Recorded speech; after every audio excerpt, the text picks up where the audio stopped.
हमारे वेद शास्त्र और पुराणों में लिखी गई ऐसी बातें जो कि आज भी अगर अनुभव की जाए तो सत्य होती हैं। अगर आपके स्वप्न में कुल देवी मैया, आपके पितृ इष्ट देवी देवताओं की कृपा बरसने वाली है और आपकी मनोकामना पूर्ण होने वाली है, पुत्र प्राप्ति की इच्छा जो लंबे समय से जिस कारण से आप व्रत उपवास कर रहे थे, आपने संपूर्ण नियम लिए, आपने सारे उपाय किए, वह सिद्ध होने के लिए कहीं ना कहीं यह प्रकृति कुछ ना कुछ श्रेष्ठ संकेत देती है।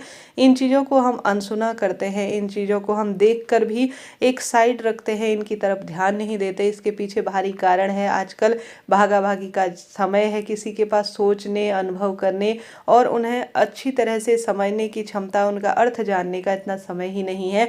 गैजेट्स की दुनिया में भागा दौड़ी, समय का अभाव इन चीज़ों का कारण है। ऐसे में अगर आपको भी यह अनुभव हो रहे हैं, भले ही वह किसी न किसी, भले ही प्रत्यक्ष रूप से अनुभव हो रहे हैं, स्वप्न के माध्यम से या कोई अन्य अनुभूति प्रकृति आपको करवा रही है, तो आपके घर में पुत्र पौत्र या मन चाहे जो वरदान के तहत आप उपाय, नियम, व्रत, उपवास कर रहे हैं या जो मन में आपकी इच्छा थी वह निश्चित रूप से अब परिपूर्ण होने वाली है। लंबे समय से प्रयास जो आप कर रहे थे उसकी अनुभूति आप स्वयं लेंगे। आपके जीवन में भी यह अनुभूति हो रही है, यह संकेत मिल रहे हैं, तो आपको मन वांछित फलों की अब प्राप्ति होने वाली है। जीवन सुदृढ़ होने वाला है। जो परेशानी थी, जिस पुत्र प्राप्ति के लिए आप तत्पर थे, लालायित थे, वह तत्काल परिपूर्ण होने वाली है। सबसे पहले आपका प्रश्न ले लेते हैं। आप पूछ रहे हैं दीदी क्या प्रेगनेंसी में शिव पूजा कर सकते हैं? तो हमारे वेद शास्त्रों में सबसे पहले कहा गया है कि अगर आप जो प्रेग्नेंट लेडी है वह अगर शिव पूजा करती है, श्री कृष्ण भगवान की पूजा करती है, तो उन्हें जो है साक्षात महादेव जैसी सुंदर, भगवान श्री कृष्ण जैसे सुंदर पुत्र रत्न की प्राप्ति होती है। तो मन में किसी भी तरह से शंका हटा दीजिए। आज ही यह प्रश्न आया था एक सब्सक्राइबर का, जिसमें उन्होंने पूछा था कि क्या हमें कितने महीने तक शिव पूजा करनी चाहिए? पूरे 9 महीने आपको शिव पूजा करनी चाहिए। आप जिस दिन हॉस्पिटल जा रहे हैं अपनी डिलीवरी करवाने, उससे पहले भगवान श्री कृष्ण और महादेव का पूजन करें। स्वयं विवेकानंद जी की माता ने, विवेकानंद जी जब पेट में थे तो एक क्षत्रिय, एक बलवान, एक सुंदर विचारों वाले पुत्र की प्राप्ति के लिए महादेव का पूजन किया था। तो इतनी सुंदर महिमा प्रामाणिक तौर पर वेद शास्त्रों में मिलती है। कहीं सुनी बातों में कभी ना आए, हमेशा इस बात को नोट करते हुए चलिएगा। अगर एक उत्तम संतान की प्राप्ति चाहते हैं तो जैसा आप सोचेंगे, जिसकी अनुभूति मन, मंदिर और मस्तिष्क में आप बिठा कर रखेंगे, उसी तरह की अनुभूति आप प्राप्त करेंगे। अगर आप चाहते हैं महादेव और भगवान शंकर और भगवान श्री कृष्ण राम जैसी आपकी संतान उत्पत्ति हो, तो निरंतर भगवान की भक्ति करें।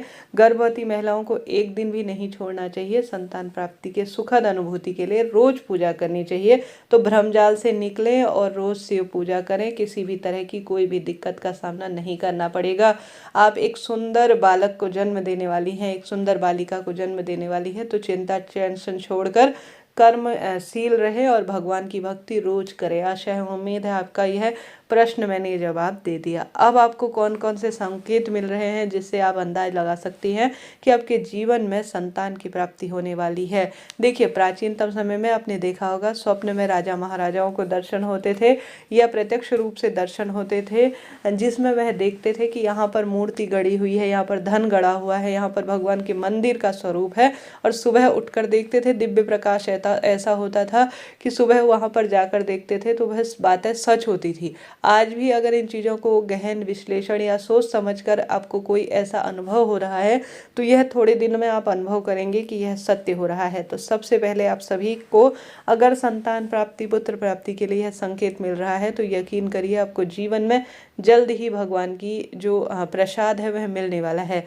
सबसे पहले वेद शास्त्र में और स्वप्न शास्त्र में वर्णन मिलता है, उसकी बात कर लेते हैं। अगर आपको सपने में जो है खुला आसमान, अर्थात जो नीला आसमान है वह दिखाई दे रहा है, उसमें टिमटिमाते तारे दिख रहे हैं, तो पुत्र रत्न की प्राप्ति का यह स्वप्न में आने वाला सबसे पहला संकेत माना जाता है।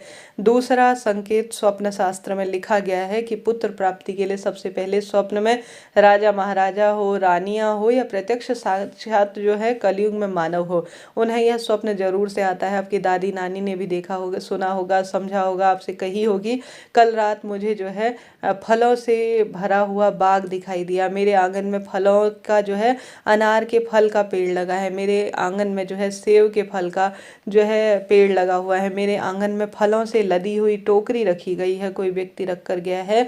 अगर आपको सपने में फलों से जो है अपना आंचल भरा हुआ दिख रहा है, जैसे आपके दुपट्टे में कोई आंचलों में जो है फल रख कर गया है, नारियल हो या कोई सा भी फल हो, या आपके आंगन में आपको फल का पेड़ दिखाई दे रहा है, या कोई टोकरी दिखाई दे रही है, या कहीं से आप फल खरीदते हुए दिखाई दे रहे हैं आपको स्वप्न में, तो आप यकीन मानिए थोड़े ही दिनों बाद, अगर आप सपना भूल भी जाएंगे तो इस वीडियो को नोट करते हुए चलिएगा, अपने कहीं पर रख लीजिए, सेव जोन में, व्हाट्सएप में रख सकते हैं। आप सत्य पाएंगे कि दीदी आपने बताया था, मुझे स्वप्न आया और उसके बाद मुझे पुत्र रत्न की प्राप्ति हुई है। तो भगवान संकेत देते हैं आपके स्वप्न के माध्यम से आपकी पूजा परिपूर्ण होती है। तो अगर आपको सपने में नीला आसमान दिखाई दे रहा है, फल दिख रहे हैं, नारियल दिखाई दे रहा है, तो यकीन मानिए थोड़े ही दिनों में आपकी मनोकामना तत्काल पूर्ण होने वाली है। इसके साथ साथ जो प्रत्यक्ष रूप से प्रमाण मिलता है वह है आपके पूजा में। अगर आप भगवान के सच्चे भक्त हैं, नियमित रूप से अपने कुल देवी मैया, अपने महादेव इष्ट देवता, या आप राधा रानी को मानते हैं, या भगवान श्री कृष्ण के किसी भी स्वरूप को मानते हैं, अगर उनके आगे आप रोज मंत्र जाप करते हैं, पूजा करते हैं, नियम करते हैं, विधि विधान से सभी देवी देवताओं का पूजन करते हैं, अगर आपके दीपक में फूल बनता है, बहुत अच्छी अवस्था में बनता है, नियमित श्रद्धा भावना से, अन्य दीपकों की बात मैं नहीं कर रही हूँ, जो आपने अपने इष्ट पितरों के लिए जलाया है, उसमें अगर आपको फूल बनता हुआ दिखाई दे रहा है, जैसे भगवान श्री कृष्ण की प्रतिमा सी दिखाई दे रही है, माता रानी के नेत्र से दिखाई दे रहे हैं, महादेव का डमरू सी आकृति दिखाई दे रही है, तो यह पुत्र प्राप्ति के साक्षात संकेत माने जाते हैं। इसका अनुभव आप कर सकते हैं। लगातार यह कार्य हो रहा है या कभी कभी यह अनुभव हो रहा है जिस दिन आपका व्रत उपवास है, तो पुत्र रत्न की प्राप्ति के यह साक्षात अनुभव शास्त्रों में कहे गए हैं। तो यह सबसे श्रेष्ठ और सुंदर संकेत है। इसके बाद जो एक अगला संकेत मिलता है वह मिलता है अपने आप में अद्भुत आपके पितरों का। अगर आपकी अमावस्या तिथि पर या पितरों के निमित्त आप कोई कार्य करते हैं, दीप लगाते हैं, तो पितरों के दीपक में फूल बनना भी पितृ कृपा का संकेत है। पितृ प्रसन्न होते हैं तो वंश वृद्धि होती है। अगर आपके सपने में या आपको ऐसी मन में अचानक अनुभूति हो रही है कि मेरे पितृ देवता जो है मुझसे प्रसन्न है, मैं उनके निमित्त कोई कार्य कर रही हूँ तो उससे वह प्रसन्न हो रहे हैं, या स्वप्न में आपको पितृ आशीर्वाद देते हुए दिखाई दे रहे हैं, तो आपके पितृ देवता आप पर असीम कृपा कर रहे हैं। आपको पुत्र रत्न की प्राप्ति पितरों की कृपा से होने वाली है। यह चीजें कहीं सुनी नहीं है, यह सत्य है और अपने आप में अद्भुत कही गई है। साथ के साथ भगवान श्री कृष्ण की कोई मूर्ति, कोई प्रतिमा, कोई आपके घर पर मोर पंख, या भगवान श्री कृष्ण की मुरली, या भगवान श्री कृष्ण से संबंधित कोई श्रीमद् भगवद गीता, या इनसे संबंधित कोई मंत्र, या कोई जो है माला, या कोई प्रसाद किसी पवित्र धाम का, या इन वस्तुओं को अपने आप में जो भगवान श्री कृष्ण से जोड़ी जाती है, अगर आपके घर पर आपको देकर जा रहा है, अचानक से आपने सोचा और आपको प्राप्त हुआ, तो यकीन मानिए आपको भगवान की कृपा से नन्हा मुन्ना बालक प्राप्त होने वाला है। तो इस तरह से यह करीब करीब कोई न कोई श्रेष्ठ संकेत, आप कहीं जा रहे हैं कोई जांच के लिए, कोई मंदिर जा रहे हैं, मन में ऐसी भावना कर रहे हैं कि भगवान मेरी सुन लीजिए, और आपको जल से भरा हुआ घड़ा, अर्थात जल कलश से भरा हुआ घड़ा, बाल्टी, या सुंदर कोई कन्या दिखती है जो आपको कोई ना कोई बच्चों से संबंधित खिलौने गिफ्ट दे रही है।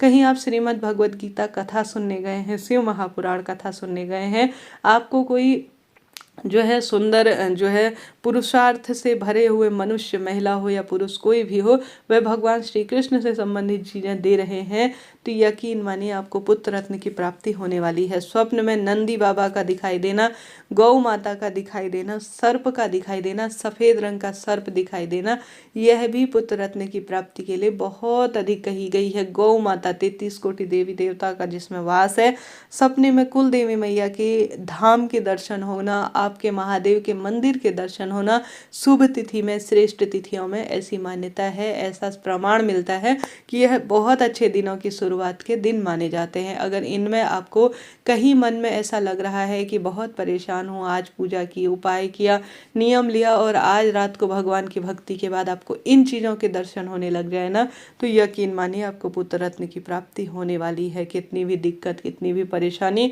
कितनी भी जो है आप हार रहे हैं, परंतु इन चीज़ों के आपको दर्शन होने लगे तो यकीन मानिए आपके पुत्र रत्न की प्राप्ति के सुंदर और अच्छे दिनों की शुरुआत होने वाली है। तो यह स्वप्न शास्त्र और प्रत्यक्ष में कही गई बातें हैं जो कि आपने कई बार सुनी होगी, अनुभव की होगी और इन्हें सत्य पाया होगा। कहा जाता है पुत्र रत्न की प्राप्ति के लिए अगर आप सभी इन चीज़ों का अनुभव करते हैं तो निश्चित रूप से आपके जीवन में जिस कामना के तहत आप कार्य करने की सोच रहे हैं वह तुरंत पूर्ण होती है। साथ के साथ अगर आप पुत्र रत्न की प्राप्ति के लिए संबंध बनाना चाहते हैं तो कभी भी जिस दिन आपका व्रत हो या मासिक धर्म के 7 दिन बाद जो है संबंध बनाना चाहिए। पुत्र रत्न की प्राप्ति के लिए कभी भी जो आपका व्रत का दिन है, जिस दिन अमावस्या पड़े, पितरों का श्राद्ध हो, मासिक धर्म के 7 दिन तक कभी भी आपको जो है पुत्र रत्न की प्राप्ति के लिए कभी भी संबंध नहीं बनाने चाहिए। महीने की चतुर्दशी जैसे शिवरात्रि के दिन जैसे चतुर्दशी होती है उस दिन संबंध नहीं बनाना है कभी भी। और साथ ही जो चतुर्थी, चतुर्दशी और साथ ही नौमी तिथि है, रिक्ता कही गई है ज्योतिष हिसाब से, इनमें कभी भी संबंध नहीं बनाना चाहिए पुत्र रत्न की प्राप्ति के लिए। इन चीज़ों को आपको नोट करते हुए चलना है। तो आपको अगर इन संकेतों को ध्यान में रखने के साथ साथ आप रोज जो है पुत्र रत्न की प्राप्ति के लिए सहायक है तो इन तिथियों में कभी भी संबंध न बनाएं।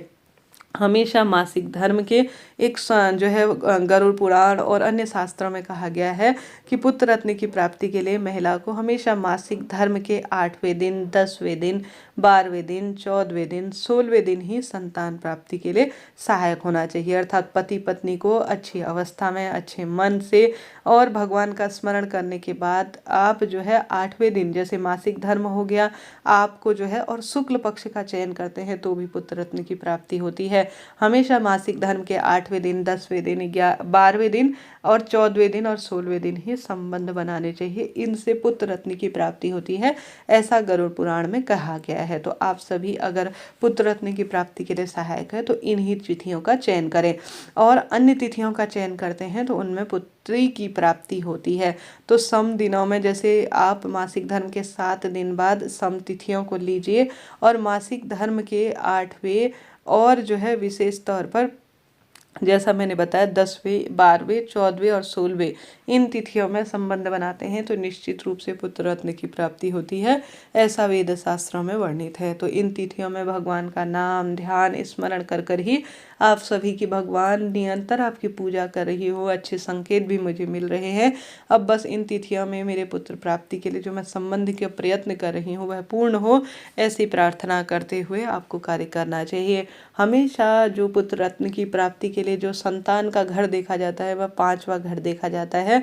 आपकी मासिक चक्र के हिसाब से आपके जो है जो मासिक धर्म के आधार पर और जिस दिन आप संबंध बना रहे हैं उस दिन की गणना कर कर ही संतान के गुणों का और अच्छे भाग्य का निर्माण होता है। आशा है, उम्मीद है वीडियो उचित उपयोगी रहा होगा। तो कमेंट्स में हर हर महादेव लिखना ना भूलें।